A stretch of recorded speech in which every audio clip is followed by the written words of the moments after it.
આજે ગુજરાત કેબિનેટમાં મળેલી બેઠકમાં બનાસકાંઠા જિલ્લાને વિભાજન કરવા માટેની મંજૂરી મળી ગઈ છે, જેમાં બનાસકાંઠા જિલ્લા ઉપરાંત હવે થરાદ કે પછી વાવના નામ સાથે નવો જિલ્લો બનવા માટે જઈ રહ્યો છે, જેમાં બનાસકાંઠા જિલ્લામાં 6 જ્યારે થરાદ વાવ જિલ્લામાં 8 જેટલા તાલુકાનો સમાવેશ થવા જઈ રહ્યો છે। હવે આમાં ધાનેરા તાલુકાની પ્રજા ચિંતામાં મુકાઈ ગઈ છે। ધાનેરા તાલુકાની પ્રજાની લાગણી અને ભાવ બનાસકાંઠા જિલ્લા સાથે જોડાયેલી છે, જેથી પ્રજાની રજૂઆત છે કે ધાનેરા બનાસકાંઠા જિલ્લામાં રહે। આ મામલે આજે ધાનેરા તાલુકાના ભાજપના ઊંચા ગજવાના નેતાઓ સાથે ધાનેરા તાલુકો કયા જિલ્લામાં જશે આ મામલે પ્રશ્ન વીકે ન્યૂઝ ચેનલ દ્વારા કરવામાં આવ્યો હતો। ધાનેરા વિધાનસભા લડી ચૂકેલા ભગવાનદાસ પટેલનું માનીએ તો ધાનેરા તાલુકાના ભારતીય જનતા પાર્ટીના કાર્યકર્તા અને આગેવાનોની રજૂઆત ધાનેરા તાલુકાને બનાસકાંઠા જિલ્લામાં રાખવાની છે અને આજે રજૂઆત ધાનેરા તાલુકા વતી સંગઠન અને સરકારમાં કરવામાં આવી છે।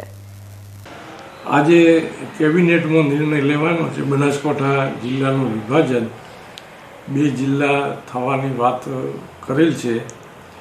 એમાં લોકોના મંદસ અમારા હાથે ચર્ચા થઈ, વાત થઈ, કાર્યકર્તાઓના લોકોના ફોન પણ આવ્યા ત્યારે મંદન અભિપ્રાય દરેક લોકોનો એવો છે કે અમને બનાસકાંઠા ભેગા રાખે અને અમારી પણ આગેવાનોની રજૂઆત કે ભાઈ ધાનેરાને બનાસકાંઠા રાખે એવો અમારો સ્પષ્ટ અમે અભિપ્રાય પણ આપેલ છે, તો ધાનેરાને લગભગ બનાસકાંઠા રાખશે એવી અમને આશા છે।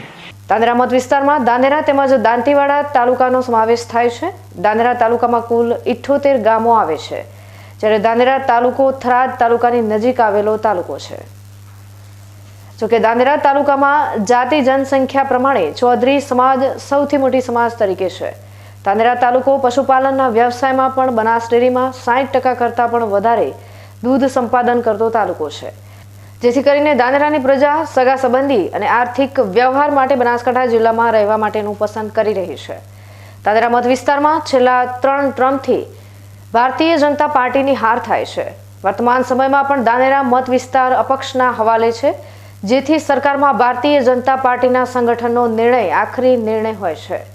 બનાસકાંઠા જિલ્લા ભાજપ ઉપપ્રમુખ અનિલભાઈ રાઠોડે બીકે ન્યૂઝ ચેનલના પ્રશ્નનો જવાબ આપતા જણાવ્યું હતું કે સંગઠનમાં થયેલા બેઠકમાં ધાનેરાને બનાસકાંઠા જિલ્લામાં રાખવા માટેની રજૂઆત થઈ ચૂકી છે।